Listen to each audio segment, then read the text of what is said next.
evening, everybody, and welcome to another Big Daddy Show on Tuesday night. And we are 2 days away from Thanksgiving. And the gentleman I have on tonight, I have been a fan of his since the first time I saw him mix. This man is a superstar, rock star, DJ of all DJs. Mr. Steve Rodan, better known as Even Steve. Steve, welcome to the show, my friend. Big Daddy, thanks for having me, man. Good to be here. A pleasure, a pleasure. So, I want everybody to know who you are. I'm sure there's a ton of people out there that know who you are, but now we want them to know who you are, where you came from, and what your future goals are. So, tell us who you are and where you came from to start. All right. So, I'm Steve. I'm from Wisconsin. I grew up kind of an artistic guy. I had a lot of potential careers I could have got into. I was into visual arts. I played a lot of instruments. I played drums. I played guitar. I liked making music like right away. This wasn't the first thing that I really envisioned myself doing, but it's something I ended up falling into because it had so many things in common with all the things that I liked. What made you just? What were you thinking of before doing this area? So I had been taking classes, a couple different majors. I had gone for graphic design for a while, and then I went for business for a little while, and I took some coding classes. And just kind of in the middle of all of that, I was just getting more and more gigs. Because I had started out, when I was in school, I was just doing a couple bar gigs and making a little side cash. Right. And like after a couple of years in there, I'd started picking up some school dances and some weddings and stuff. And like, even though I wasn't making like that much by my mobile standards at that point, still it was a hell of a lot more than I was making at my day job, that's for sure. And yeah, just over the course of like my years of going to school, I was just taking less and less classes because I was spending so much time on the DJ hustle, and eventually I was like, man, I think I love this. Like I think I'm gonna have a go at this. Now, did you start as you did a couple of nightclubs and everything else?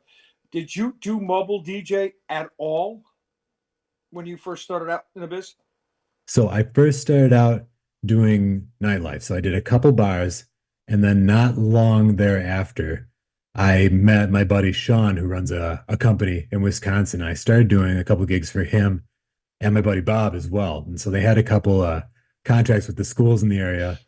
So I started doing some school dances in the mix, and I started doing karaoke for a couple bars and doing some karaoke, like private events from there. And then I started doing a couple weddings for friends and just like branched off from there. But the mobile work was what really made me able to go full time.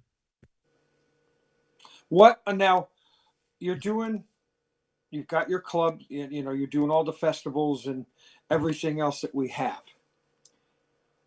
What was the next step for you to going like you and the Drew Pierce and you and all these other guys? How did you get connected with all these guys? So in terms of getting connected with all these guys, I mean, I guess, it's a small world, really. You end up meeting like-minded people in this business, and you end up hitting it off. I mean, you know this better than anybody else. Yeah. Yeah. Yeah. What now? How long have you been doing this as a full-time gig? So full time, I think I went full time maybe in 2016, 2007. 8 years. Okay. Okay. Yeah, something like that. And you had lived in Wisconsin, and now you are living in Queens, correct? Yes, I live in Astoria, Queens, and most of my work is here in New York now. So, what was that like? What was that like going from Wisconsin? But I know you're traveling here, there, and everybody. Going from Wisconsin, the culture shock of coming to Queens. How have you handled that? It's crazy, man. It's a different animal. Like I think about like I was living in like the suburbs in Wisconsin, and there's a lot of breathing room out there. Oh, sure. I'm You sure of know, that. yeah. So, but the trade-off is there's a lot to do out here. Like I'm never bored. It's exciting. There's a lot of different opportunities out here. Like I think the thing with Wisconsin was it felt like, at least nightlife wise, kind of like it was far away from a lot of other markets. Like I wasn't able to keep growing in like the nightlife world the way I wanted to. So, Eh, oh, What made you move? What made you move to Queens? um, well, I guess I wanted to be somewhere in New York. I've been traveling around the country, like getting a taste of a lot of different cities, seeing what it's all about, seeing what the DJ market is like out there. And I kind of fell in love with New York over the course of that process. And I ended up living in Queens because I don't want to be in Manhattan, man. It's too much. It's bad enough in Queens. Manhattan would kill you. Yeah. And your lady is with you, Yes. and she's in the corporate world. Yes, she is. And bless you for that. And but where do you see yourself going from here? I mean, staying in Queens, where do you want to go from here? So, kind of my game plan for this move to really focus on nightlife was to spend a couple years really trying to elevate my name and just work bigger and bigger clubs and kind of get my name out there as a guy who's like, I don't want to say famous, but somebody who's really known Mm-hmm. for like mixing and rocking nightclubs. And then from there, once I'm at a point where I want to be, to get back into the wedding biz and start like charging the big bucks based on that reputation. So that's kind of the game plan right now. Now, who hooks you up? Who do you get your stuff from? Who do you get your gigs from? So there's a handful of agencies out here. Otherwise, spots that are booked by people who know who I am have kind of helped. Okay. So coming into a new market, it really helped that I'm kind of a known like editor. Mm-hmm. A Mm-hmm. lot of people play my edits and remixes and stuff, and a lot of people who do bookings are DJs. So I kind of lucked out in that way. I think that made moving to a different market like way easier than it could have been as like an unknown. Mm-hmm. Mm-hmm. What so you want to get into the wedding market again soon? I mean, not right now. Yes. Um, do you also MC? Yeah. Okay. Okay. That do you like doing that? Did you like doing weddings when you were doing them, or do you like the nightlife more? So I loved weddings when I was doing it, especially when I was doing it regularly. Now that I do like less often, I get a little nervous. Now that like this last year, I intentionally booked less for this year because I thought I was gonna like wind down and do less of them. There were like months between my weddings. And honestly, man, I would go in like a little nervous on the mic because that muscle wasn't worked out the way I wanted it to be. Right. Now, if you were to go, would you go to somewhere else? Would that be your next step? But what, I mean, the culture shock from Wisconsin to Queens, how, I don't know, you're handling it well because everything is going great for you. Mhm. And, but where do you, if you were to go to somewhere else, your next step up, if you will, if that makes any sense, where would you go, and how long? You know, how long are you giving yourself in Queens, in the New York area, and then go from there? See, I'm not sure. I think I kind of want to just play it by ear and see how long it takes till I feel like I've really had my fill. The big issue I had with the mobile events and nightlife was you can do both, and you absolutely can balance both. Sure. But a lot of what happens is you book a lot of Saturdays like years in advance, and then that year comes along and you there's a club that you really want to play at that says, "Hey, you know, we know you've been wanting to play here. We have an opening. Usually we've got our guys, but we've got a night you could jump on." And I've got my wedding that I booked like years ago. Right. So that was really like the issue that I kept running into. So I forget what the question was, but Oh no, I understand. yeah. Um, how did your decision or action? How has it worked out? It's worked out pretty well so far, correct? Yeah, it's been As of great. right now, awesome. What what recommendations would you make to someone looking to do a similar thing for themselves? If another DJ, if you know you see all these other cats that are doing their thing, and if it was somebody younger that really wanted to take the next step and go into a new market, what recommendations would you make to them that what could help them? A couple of, just a couple little pointers here and there. Yeah, so the biggest thing that really helped me was having built a brand that was kind of known outside of my market before even thinking about moving. So by going to all the industry events, by networking, by meeting all of the people in the business, and by making edits and remixes that get played widely, and just being somebody who's known in the community, I think that's like a really good like foot in the door if you want to move and like start working immediately. Um, the other big thing that helps is like having a couple streams of income in the business. So like in addition to doing my gigs, I do edit work for Club Killers, the record pool, and then I make mixes for Fit Radio. So I make mixes for like fitness classes and stuff. And I have a Patreon page as well. So stacking like those three things really it helped. So I didn't have to get gigs immediately just because I had other You got ways. something to fall back on. You got something to Yes, fall back on as you're slowly, but making your way around the area and letting them know who you are. absolutely. And so what you're saying is, folks, if you're going to try and do this, be smart. Have a plan of attack. First of all, have a plan of attack and make sure that you know what you're getting yourself into, and have something over your shoulder like Steve has with the mixes and the stations he works for and everything else. You got to have a backup plan. And where do you see yourself as a performer, DJ, everything else that you do? Where do you see yourself in 5 years? That's hard to say. I've never been a big clear-cut goal kind of guy. Mm-hmm. I've always Mm-hmm. liked just seeing the opportunities that come their way and see what I enjoy doing in the moment, moving toward that. And it's always been that way for me. So I was doing the bars and then I saw karaoke and I ended up really liking that and doing that. And then I saw these school dance opportunities and I really enjoyed that. And then I saw these opportunities to work for a record pool and I really liked production. So I went toward that. So I really more so just go where the opportunities present themselves. One step at a time, and look over here and you see you got this, you got this. I did karaoke for 30 years. I started karaoke in this area in 1994.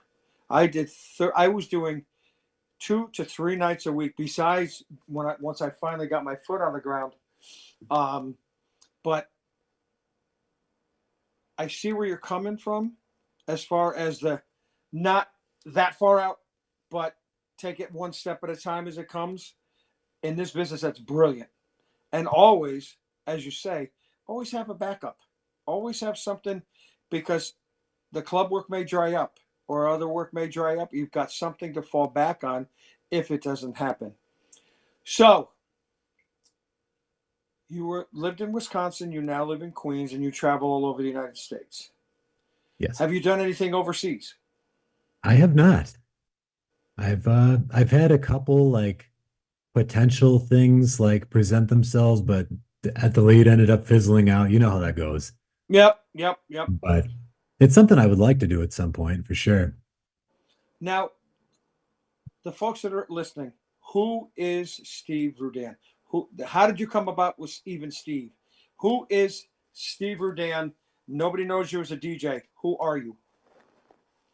Huh. So even Steve was just a name that was given to me by the first guy that booked me. And he said it was because I'm an even guy. I'm a chill dude. I'm very, I guess, zen in my own way. Like it. Yeah. But I don't know. I like doing what I love. I'm enjoying this DJing thing. And but outside of that, man, I like all kinds of stuff. Like I'm an avid like walker. I like going to parks, like going to national parks, doing walking and hiking and stuff. Big movie buff. Um, love going to concerts. Um, I don't know. My brain is so set on the DJ stuff right now. I'm like Right, right. grinding out on this Harvest of Sound set right now, trying to get ready for that. Now, how long is your set for that? So I've got 50 minutes. Nice. Yeah, good chunk Now, of time there. now is that Tuesday night that you're doing? Tuesday night, yeah. Well, I'll be front row for that bad boy. Looking forward to it, man. But and I know this is going to go way out there because of all the other things you've done. If you did not get hooked on what you are doing as the DJ and producer and everything else, what do you think? Where do you think you would be going as far as a career or anything else in life? What Hmm. would you have stayed in Wisconsin? Would you have, you know, gone on to another different kind of career? So my first real passion that I thought of approaching as a career was playing drums. And I really enjoyed that. That was a lot of fun. But at least for the in the scenario that I was, for the little bit of like paid work that I did, it was a lot of work for like kind of sporadic gigs at that point. Right. I ended up dropping that as the DJ gigs got to be more and more.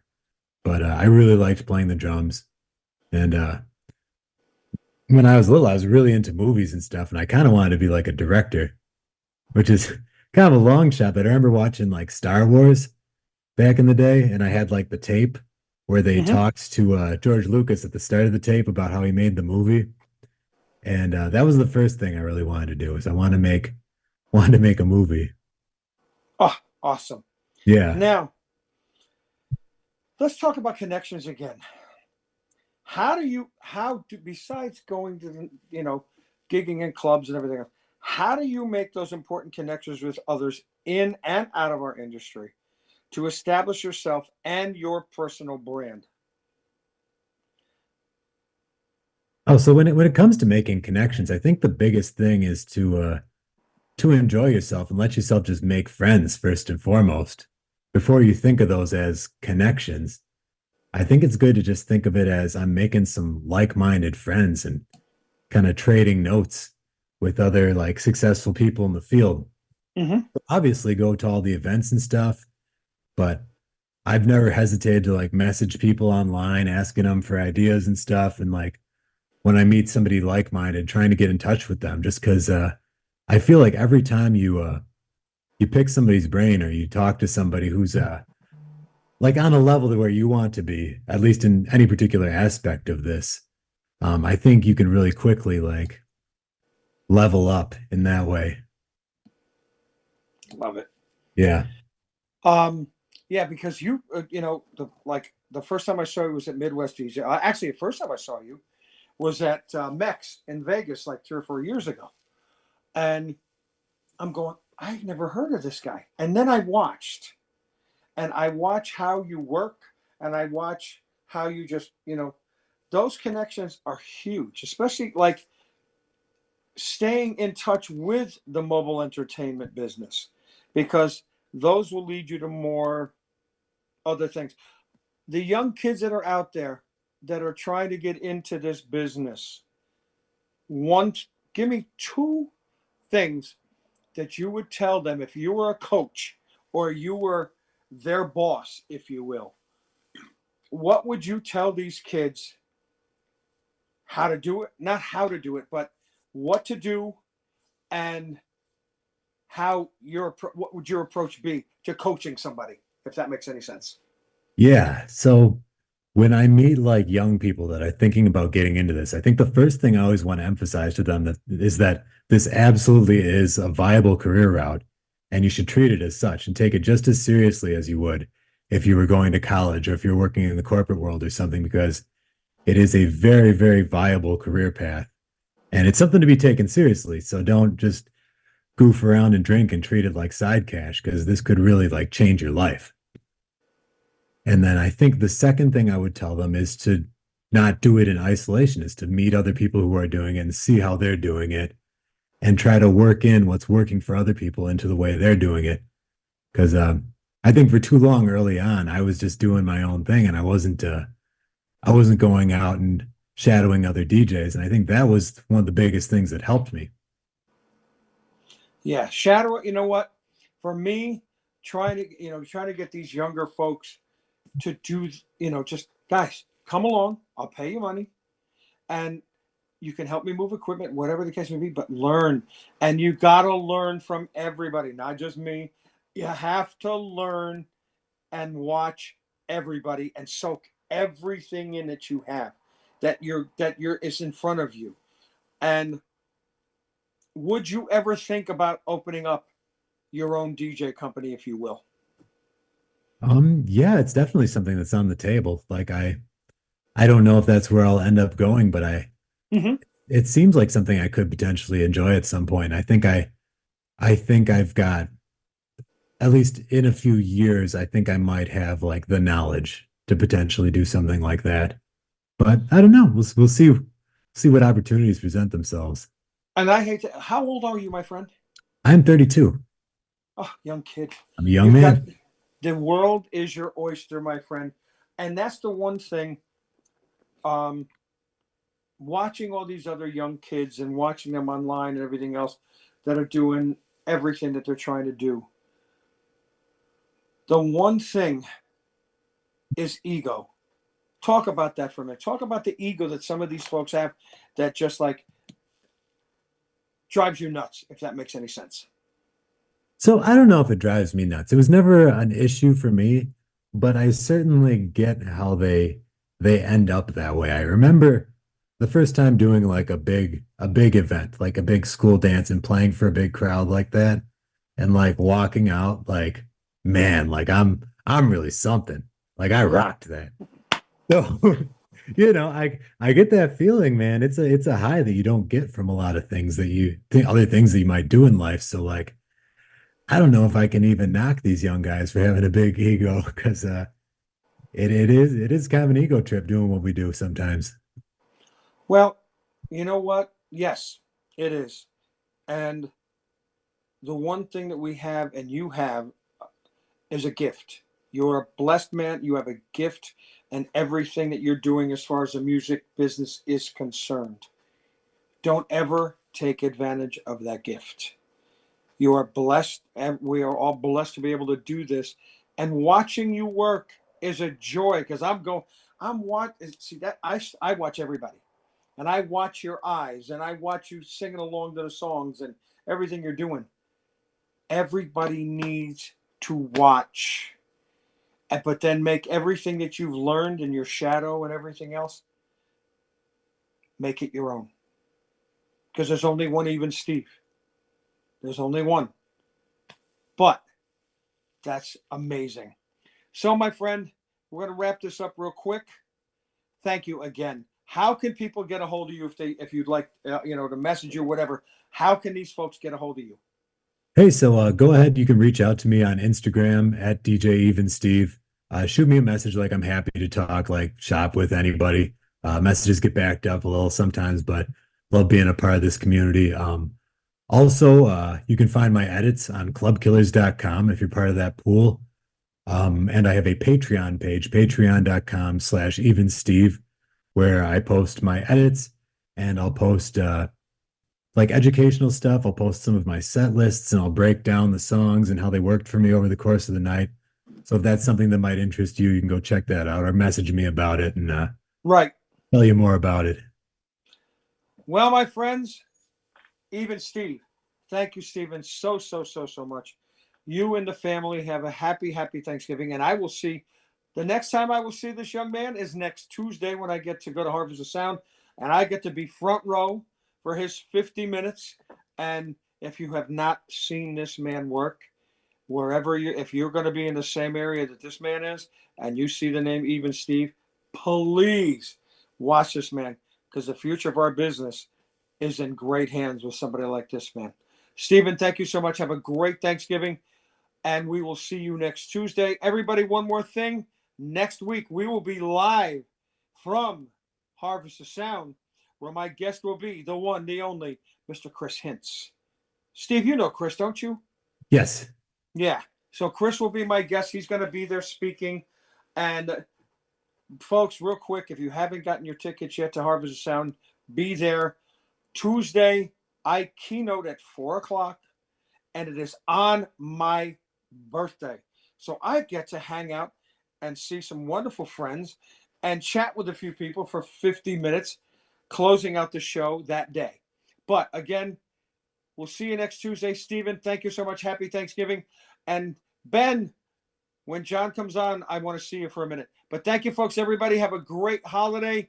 Please be safe out there because the weather stinks. And remember, Big Daddy loves you. Thank you, guys.